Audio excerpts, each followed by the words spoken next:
Welcome to Hack Your Hascom. In today's episode, I'm pleased to introduce Doug Strock. He is the Vice President of Global Language Translations and Consulting, GLTAC.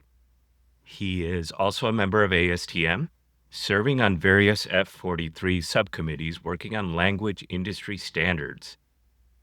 His services includes being a past president of the Association of Language Companies, ALC. His prior experience includes 9 years with the Dow Corning Corporation in various IT support roles and as a global project manager. Doug is a retired Army major after a 30-year career. He's earned a BS in aerospace engineering from the United States Military Academy, and he also holds an MBA in information systems from Oklahoma City University. Welcome, Doug. How are you? Good, Atanu. Thank you. Glad to have you Very on. nice to be here. I wanted to invite you in today to talk about the hurdles, some obstacles we sometimes face with translations. In our world, we always see the need for translating documents to comply with various country-specific or other needs that we may have from our customers or regulatory. So I wanted to get into this with you. So let's start out here. What do you think is the best way to communicate hazards across a global workforce?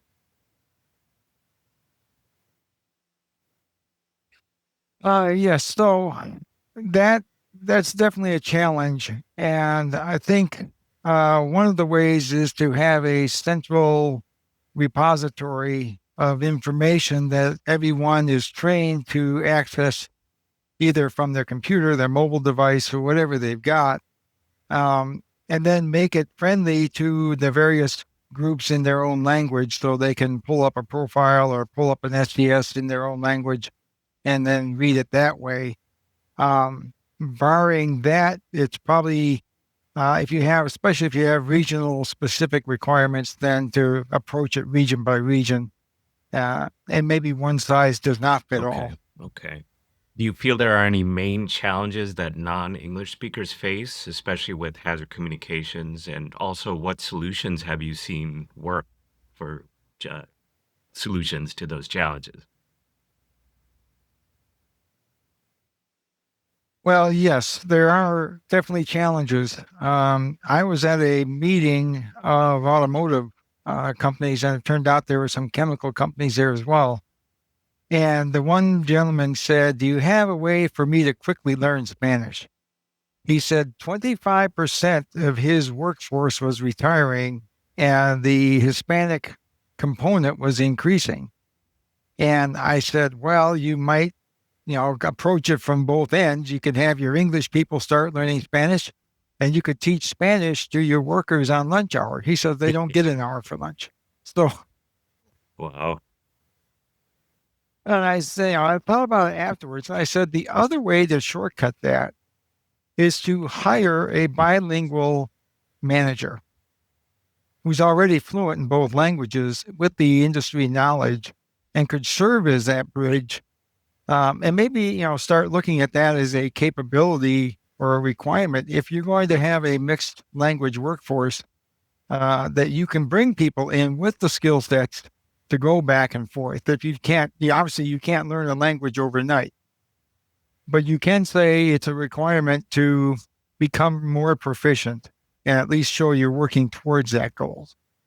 And so, Okay. yeah. But yeah, it will be a challenge, especially if there's an incident and they claim they couldn't read the information. It was only available in English. It's going to be a problem. Yeah. It's So I going to be think a with problem. that too, do you have a real world example where translation issues have led to a safety or compliance problem?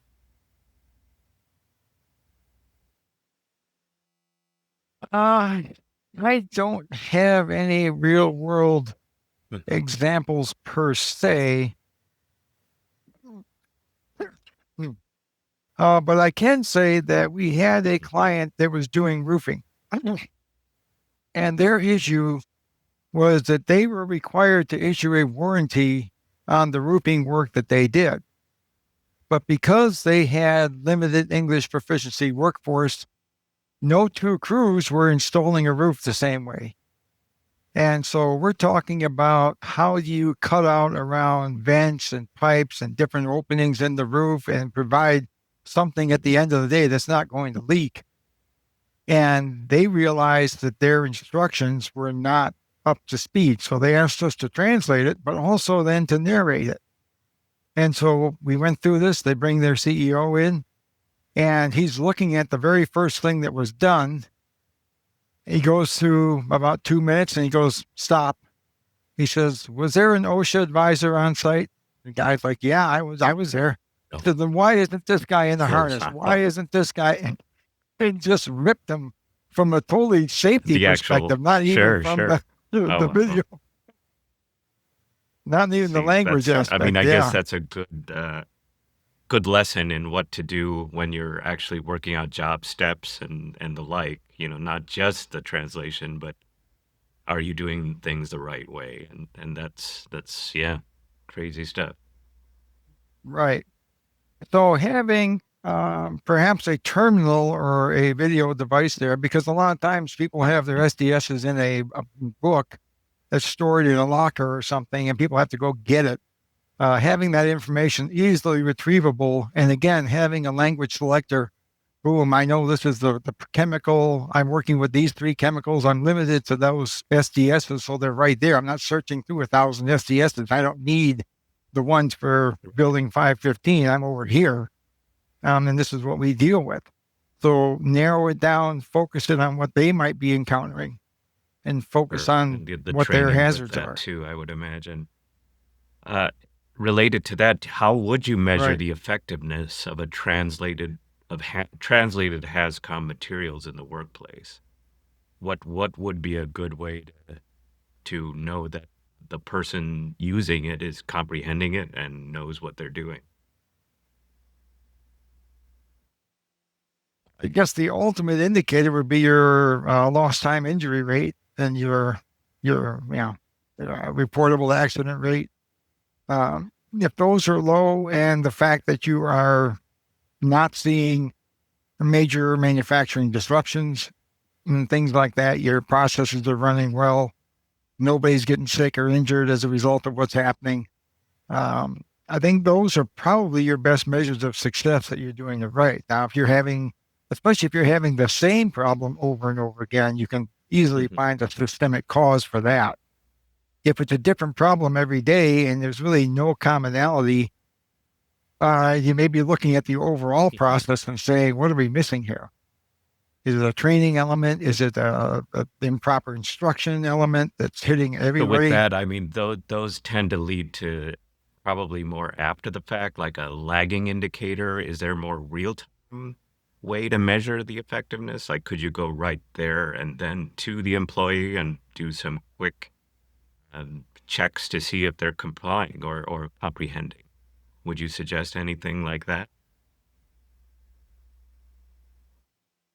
I would think, and again, I'm Sure. not much on the shop floor, but I would think there are regular safety inspections and checks and audits going on, not Mhm. just externally, but internally as well, to ensure they're complying and producing the right things.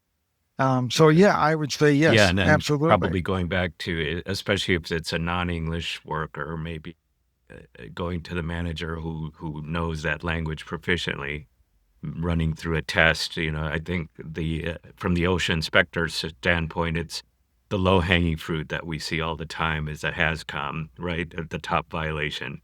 Now imagine for the non-English speaking workforce, what do you do in that case? It's usually the inspector will go to that worker and say, find me a chemical, they'll hold up the bottle of the chemical and say, can you get me the SDS, right?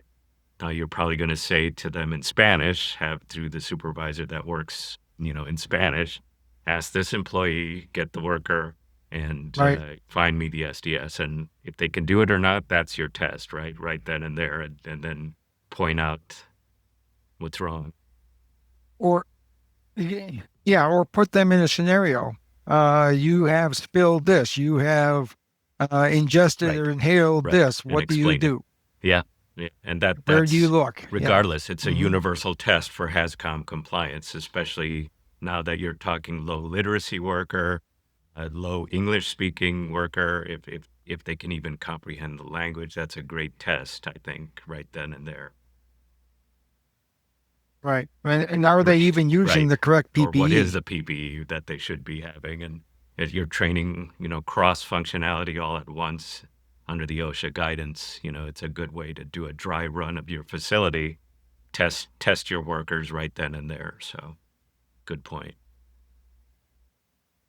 Right. And I remember this was going back several years. It was a very well known incident where one of the well trained toxicologists used the wrong kind of glove and got some formulation of lead on their gloves that went right through, and they were dead within Crazy. a very short time. I think, And I don't yeah, know if you yeah. remember It's that or not, these but kind of incidents. Yeah, it was it's tragic. But unreal the way things happen, and it's simple communication, and that's a toxicologist, right? Somebody that should know what they're doing. right, well trained and should know. Well, Yeah, now that we're in the yeah, long future, and as of today, AI is everywhere. It's probably certainly in our translations. What do you see are the advantages and limitations of using AI and or machine translation for safety data sheet documents and HAZCOM in general? Is there a difference between AI and machine language translation? and yes. So a machine translation will look at the source text and try to match it with a body of work that's been done before or whatever is in its library of related material and say, okay, it looks like this matches this.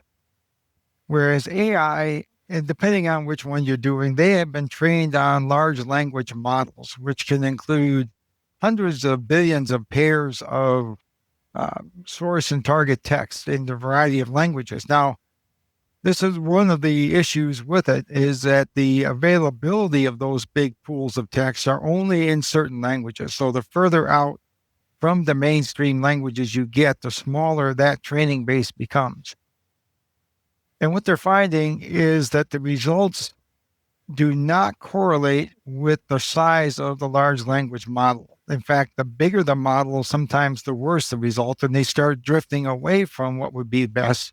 Whereas a smaller group of training text that's been carefully vetted and screened and cleaned up and really accurate for that domain can produce a much better result. But either way, you have so many different risks coming in and things that you may not be aware of. So things like bias can come in, where the again, it's all based on what was the Mhm. large language model trained on. Was there a bias already built into that text that's going to come through when the AI does the translation? And the Sure. hallucinations are still a thing where it can totally, you ask it to produce something, it will produce it. Whether it's right or true, doesn't matter. Um, and the ones that kind of scare me are the ones that they found recently where the AI acts on its own, even against what it's been told to do. And so they've done things where they say, you're going to have to code yourself out of existence, and it Right. refuses to do it. It alters the code to avoid being released, or it's going to be replaced by a human. And the AI is given access to their email history, and it goes through and tries to blackmail them. And so it's crazy what the AI can do. It's not predictable. And the other part of AI is it does not understand the content. And so it knows nothing of the regulatory environment. It knows nothing of required phrases or section headers. And so, again, it may read very well, but be very wrong. And I think there's a lot of caution that can be had there. In addition to your risk of intellectual property loss, who knows where that information is going? Once you put something through a public AI engine, unless you control the entire environment, you're Mhm. losing control of your text. That knowledge is going up and being Now, used where's the however. human in all of this? I would imagine, I mean, both in the input, like you said, with the databases and what is the quality of data being input, and then the human translation piece after the output comes out, you're still going to want somebody to probably QA, QC the output, right? Especially if there's hallucinations, other things involved. Do you still see a need for a human in the mix? Absolutely. So risk mitigation, you definitely Mhm. want a human to review it. Now, again, that goes back to you did it in the beginning to save money. And so now by adding a human review, you're adding more cost and more time into that, which is going to Right, negate some of that benefit. And then if the human has found there's a lot of errors, it may have been quicker and right, cheaper just to have right. it done by human to begin with. And then you don't have that risk and you do have somebody you can go back to. If the AI engine gets it wrong, who do That's you true. complain to? That's true. So one of the things we're actually looking at doing is starting an AI Mhm. validation service. That if you have put a lot of material through AI and you want to get a validation of does it contain bias, does it have hallucinations, does it Mhm. accurately reflect the source material? And that's something that I think more and more companies are going to do. There's been a big Right, rush to AI everything, but AI is not a sure. panacea. It's not intelligent. It does not understand anything of what's being done. It can only go back to what it was trained on and say the probability that this is what should be there Mm.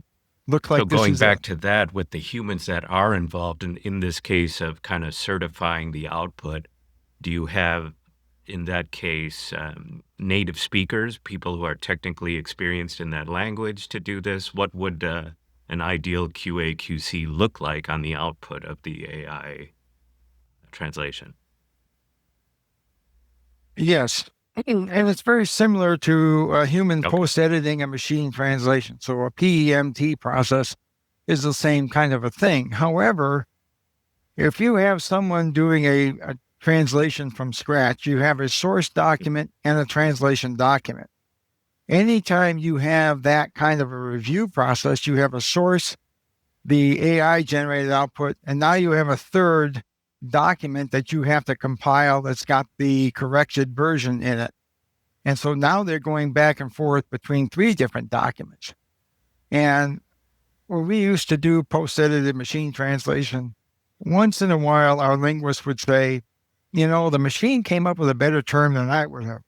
But for the most part, it was no, it didn't catch this, it didn't catch that, it didn't do this one right. And one of the things that really impacts the HASCOM industry Mm. are the chemical names.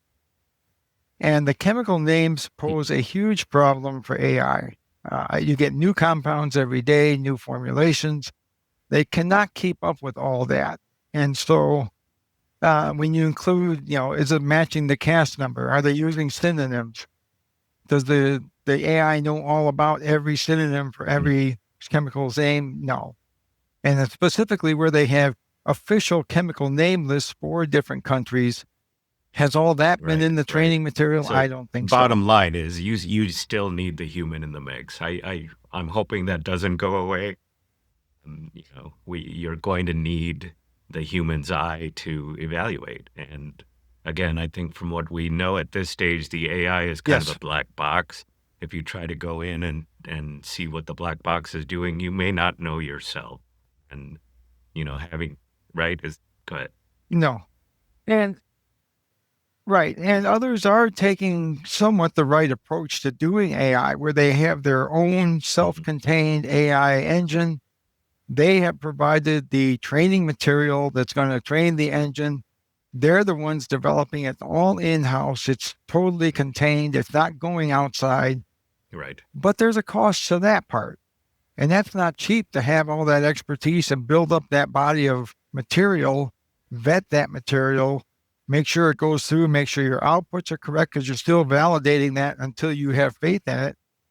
And at the end of the day, Sure. it's not going to be 100%. It's going to get you some measure, 80, 90, Hmm. somewhere in there, maybe. And is that enough to Right. justify all that Right. upfront cost? And then you have to update it because the regulations change, the translated text changes. Yeah, that part is very difficult to maintain and keep up to date with. It's a moving target that's probably never going to stop moving. So, with that, what should buyers look for in No. an SDS translation provider? What quality QA, QC processes are essential? And perhaps what red flags should they watch out for when considering a translation provider? Yes. And I don't think I'm going to be breaking any confidences, but I talked to David Peters. And for those who may know him, he was at Monsanto. And I was approaching them to get them as a client. And he said, no, we've already got 2 providers. But he said, one of them I will not use. And I asked him, why not? And he said, because when we give them any work, they never ask a single question. And so he just knew right away that there was not enough context in the material provided, or there was enough variation that if they're not asking questions for clarity, Right. they're probably going to translate it wrong. And so that became a big red flag. And I thought that's really interesting because we have a specific mechanism in our software for handling questions from the client or from the linguist to the clients, because we'll have a 1,000 phrase library and we'll have it in 50 languages. So you don't get one question. You get 50 questions from 50 different linguists going back. And if you're handling it all by individual emails, Sure. it becomes an email nightmare. And it's not just, here's the question. Okay, here's the answer. It's, okay, here's the answer. Oh, thank you for your answer. And now you got 15 emails just saying thank you back and forth and acknowledging receipt. It gets to be unmanageable. And so what we do is we send questions in a spreadsheet format. They get answered. The answers then get transmitted to the appropriate linguist. And it really reduces the complexity back and forth, but it gives you an auditable database of questions and their history. So if the same question comes up again, it might be a different translator, but a similar source document, the answer is already there. They don't have to ask the question again. And so that part is such a key component of getting it right. And that's one way to tell if your language company is doing anything good for you. The other way would be, how many issues do you end up with in the translations they provided? And it would not hurt to ask for the CVs, a blind CV, to show the qualifications of some of their translators. Now, if they're not a reputable company, they can send you a CV they found on the internet and say, yeah, this is our guy. And yeah, it looks great. Sure. But, they're using a third cousin, not him. And so Oh, wow. We've had that before too. And it becomes very obvious very quickly that the person you've qualified to do the work, and do they screen and vet their people? Do they have some way to assess some form of competency, not just the linguistic competency, the chemical competency, the regulatory knowledge in their people before they even assign them to do a job? And then their quality control. Are they spot checking? Are they checking everything for every possible reason why? Do they provide inputs on errors in source material? Many times we get source material that contains errors. And so I had a case where we had to translate SDSs from English to English. It was US English into Australian English and UK English.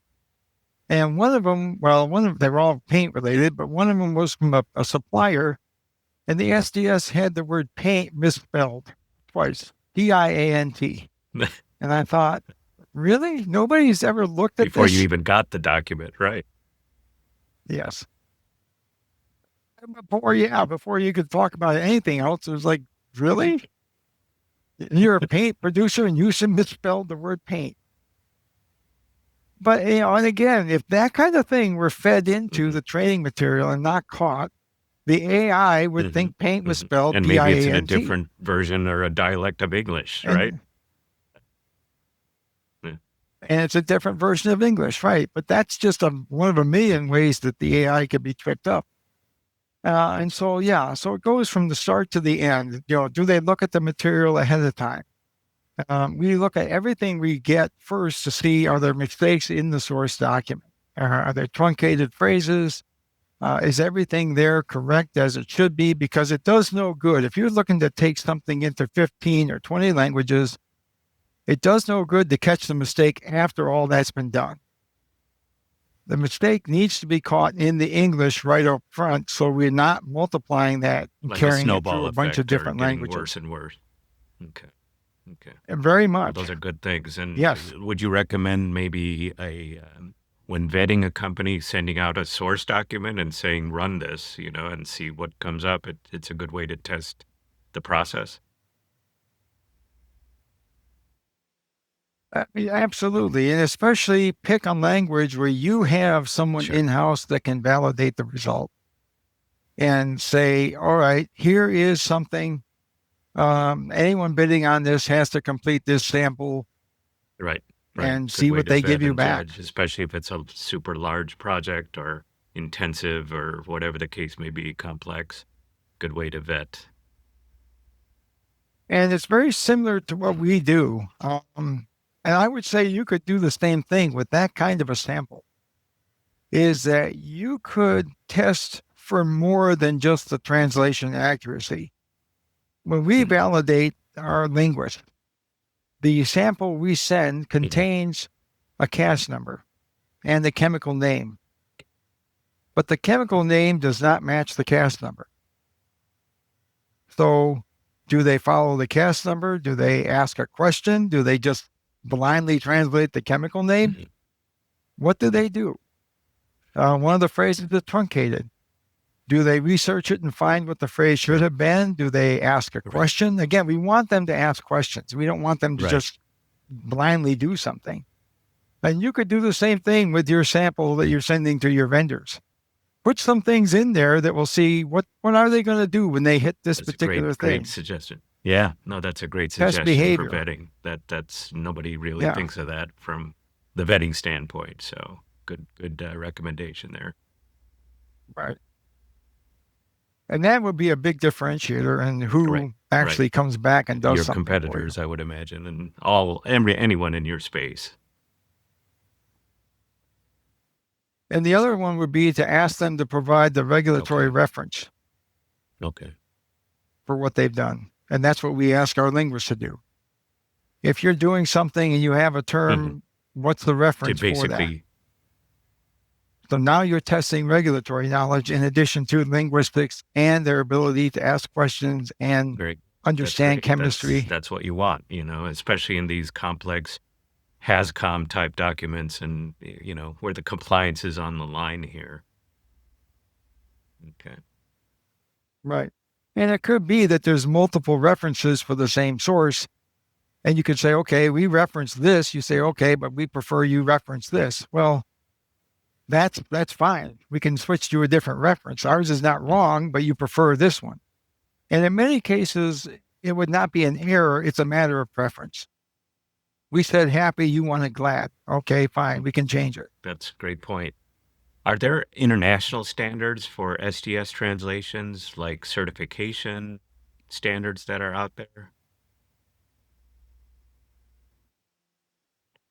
Well, yes. So you've got your basic ISO 9001 2018, and that is a quality management Okay. system standard. So that says, do you have a quality management system in place in your company? You have processes defined, you follow those processes, you're looking at risk management. All that is being included in the base ISO 9001. And people ask me all the time, why should we do that? Is it worth it? And we say, yes, it's not a marketing thing. What it will do is it will make your business run better. You'll be more efficient. You'll also be much more consistent with what you're producing. Then the other one is a language translation standard, ISO 17100. And that's a 2015 standard as well. Now, that follows more of the language translation process. How do you confirm requirements are correct and analyze a document for what needs to be done? Your translation processes, your vetting of your linguist, And then how do you ensure quality control at the end so that whatever you produce meets the client requirements Okay. and close that loop? And then we have ASTM. And so ASTM is F3130-18. And that was it took about 10 years to get to a language service company standard. And so when you see proposals, quite often they say the translator must be ATA certified. And that's the American Translator Association. They offer certification, but they only offer certification for very specific language pairs and only for the language itself. They don't go into subject domains. So you can't say, give me an English to Spanish certified person that's also certified for chemical. Okay. That doesn't exist. And you can have English to Spanish, but the separate certification to get Spanish to English. It's a different language pair. So they're not automatically bidirectional. An ATA certification by itself does not mean you're going to get a quality translation. Because again, they don't go down to a subject domain. And I know there's very few that would be able to do SDS work that are ATA certified. Some obviously would, but we've had people that have been 20-year chemists that can't pass our tests. Yes, and that's really because they don't deal with SDS work. They're not into the toxicology. In some cases, it may need biology. You get a list of species names. Right, well, that's a whole nother. Yeah. If you're not into the ball of wax biology there. aspect. So is that why you don't have, like you said, the subdivision of by subject, right? It's a general ATA type certification. It's too complex to do. Right. And so, so the ASTM F3130-18, that one focuses on the language service company. Now, a lot of people use the term language service provider, and that is more the individual doing the translation. The language service company is a firm of what I'm going to define as 2 or more people with an online presence. They have an address. They're a reputable business. And this is what it looks at, is how is the business doing? It looks at their insurance ratings, their financials. It looks at their IT. It covers a lot more of the business. Are you getting involved with someone who's going to be there tomorrow and provide you with the right kind of service that you're going to expect? And the idea was we were looking to increase the bar, raise the bar on the industry to say we've got bad players in the industry. But this would be something that would differentiate. You have to be in business 3 years continuously. You have to have certain revenue levels, but that's going away. So I'm in the process of revising that ASTM standard and making it a little bit more difficult to attain. So you have to have an on-time delivery rate of 98% or greater, things that you can document and say, yes, this company has been audited on these things and meets these criteria. So you can have faith that when you engage with them, you're going to get a usable product at the end of the day. Do you feel, is there a standard or a recommendation of how long a provider should stand behind their work? That is a good question. And I think it varies across the industry. I know our client base, we have been asked to go back to things now well over 10 years ago. And why did you use this phrase in this particular document 10 years ago? It's like, well, according to the regulation at that time, this was the requirement. Now, it may have changed since then and it's different now, but back then, trying to maintain that over time can be a real challenge. Especially with the changes in requirements that are never ending. And many will charge if you want retention beyond 6 months or a year. As far as best practices that requesters can follow, do you recommend any best practices that can ensure a smooth, cost-effective SDS translation process? And if so, how should they address any doubts about accuracy or compliance? Well, consistency is always a big factor. And so if you are requesting, Mhm. like, say, phrase translations, providing your phrases in the same Excel format every time, the same source and target text columns, the same notes or comments, the more context you can provide, the better. And then having that the same way every time allows for more automation of uploading files and making sure you have the right text. Only send the text that you want translated. So a lot of times we get documents. So please do the yellow highlighted text, or the yellow highlighted is for review, the red highlighted is for translation, the blue highlighted is just for your information. And you end up with this rainbow, and you're trying to deal with this, and it just takes enormous time and cost. But the other thing it does is it Sure. introduces more risk for error.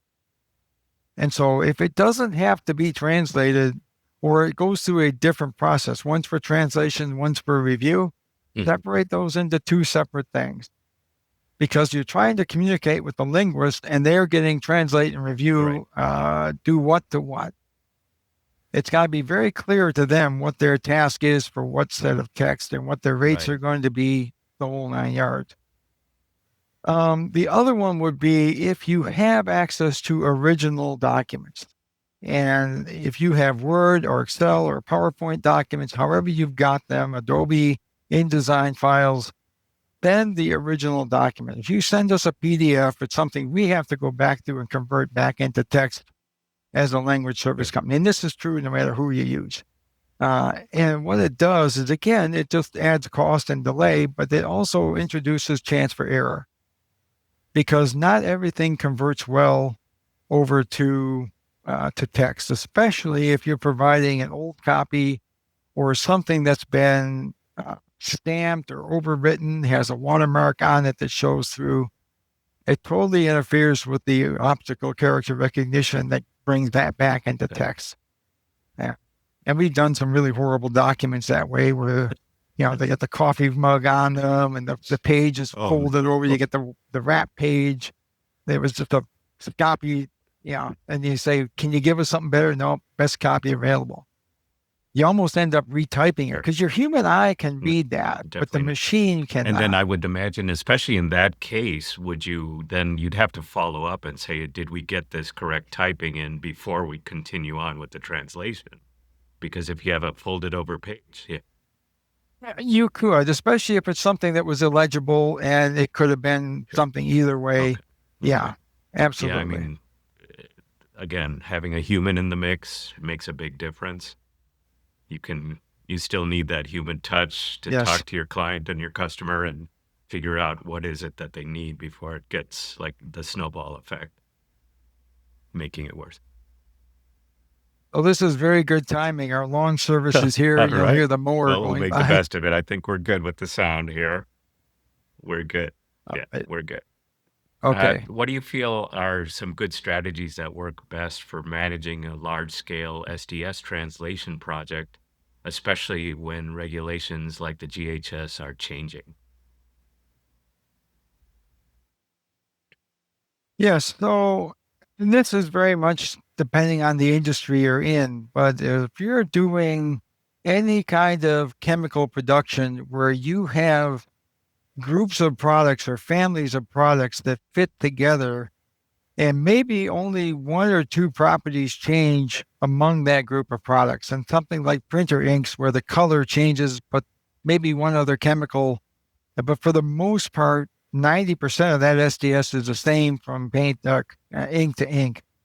Then group those together because the repetitions will be very high and you get a much bigger discount on that. And the work will go quicker and be more consistent. Now, we can do 20, 30 documents and lump them all into one view. And so you translate the one phrase and boom, it just goes down wherever it finds a match, it fills it in. And the software is very efficient that way.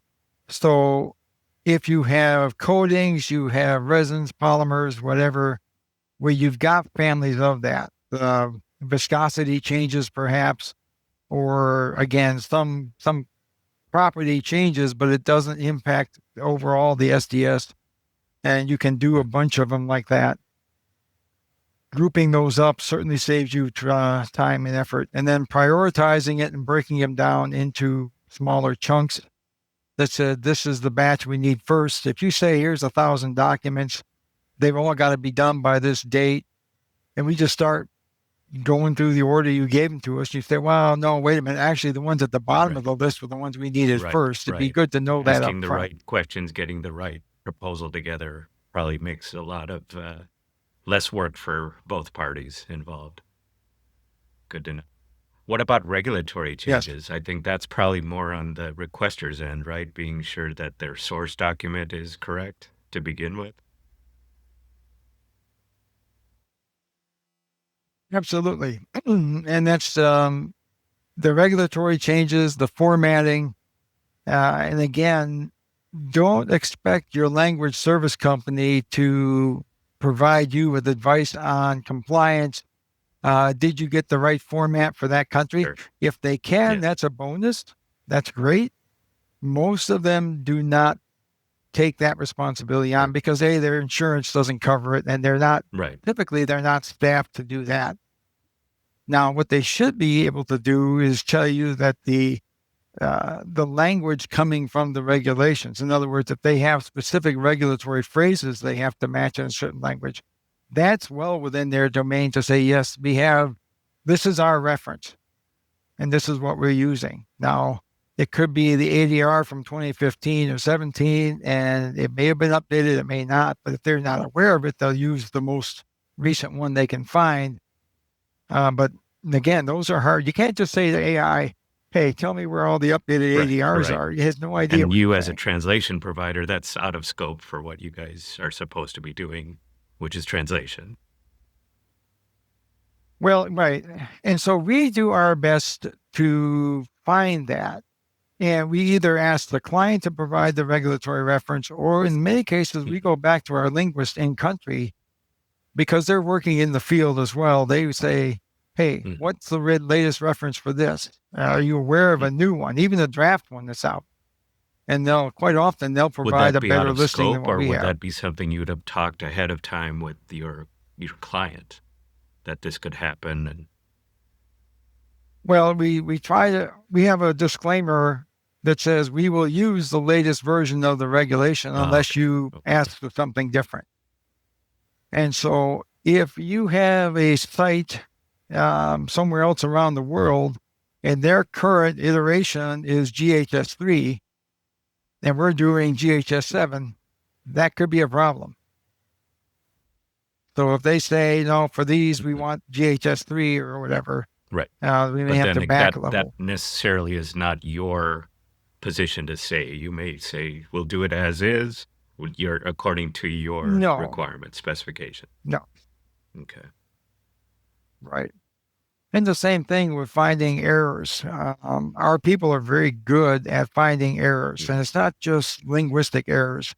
They look at the content and they can tell, hey, for this value, this property, the value seems to be totally out of the range of what would be normally accepted. It might be an error. Or you list temperatures in degrees Fahrenheit, degrees Celsius, and it's obvious there is no correlation. You got 10 degrees Fahrenheit and 300 degrees Celsius. Saying, well, which one of these should it is be, wrong. and confirm with the client. Right. Which one should it be? How should buyers balance cost, discounts, quality when selecting an SDS translation services, and what are the risks of choosing the lowest bidder?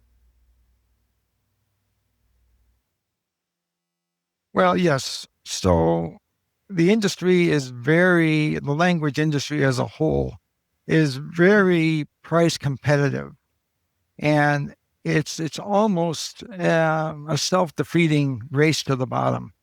And so if you have 3 different quotes from 3 different providers, 2 of them are in the same range and one is drastically lower, you should be asking yourself, what are they not doing?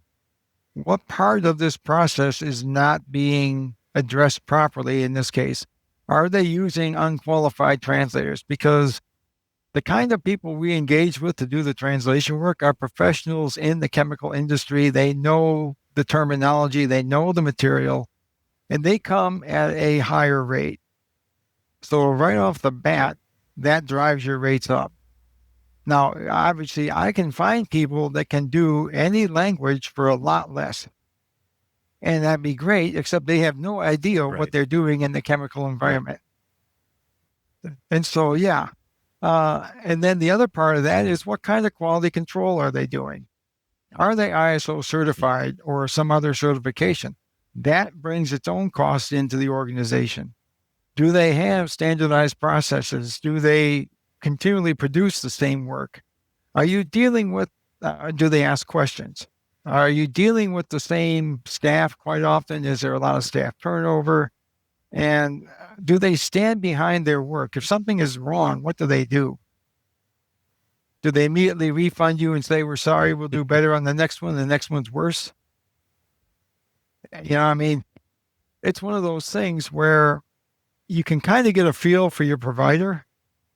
But if you have 50 languages, it's more likely you don't have the ability to check every single language pair. So some cases there may be things getting through that are not Unfortunately, you good. may have to wait for your end user who's looking Yeah. at that translated document to say, why is this in here? Why does it talk about a horse when I'm dealing with benzene? Right? Well, right. And in some cases, we have validated work done by others. And in some cases, we have found up to 80% that were Oh, wow. not regulatory compliant Okay. in That's specific big. languages. It wasn't across the board, but you have language by language, you get variation because again, they're looking for the same kind of people we are. And it took us a long time to find the ones we have. And so you can imagine if you don't have a good vetting process, and if they can't produce blind CVs for the people that they have, that's another red flag. Again, you kind of have to look at that and say, hopefully you're giving me the real Right. CV and not Right. something It'll you've hit you just on the made up. long run, and it affects the Yeah. company as a whole. So, Right.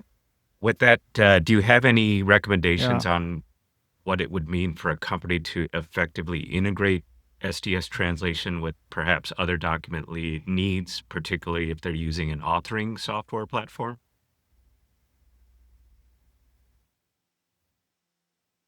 Uh, yes. So there's a variety of different tools out there.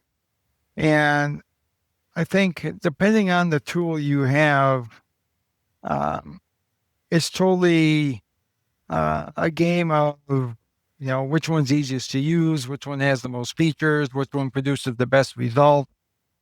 But in terms of the translation aspect of that, if you have a content management system that ties in with your SDS system, then you start to get better control over your own terminology. And this is again the case where you've got many different divisions, different sites around the world. It's very easy to have terminology start to diverge. And even the writing style, there's a lot that goes into it. And you may want some regional peculiarities to come in if it fits better for that region, but you really have to keep an eye on it to make sure it just doesn't totally off course. Okay. Well, this. We did a job for Dow Corning way back when. They're not even in existence anymore, so I can say this. And it was English to French. It was for marketing. It wasn't for SDS work. And the feedback came back, said, this is terrible.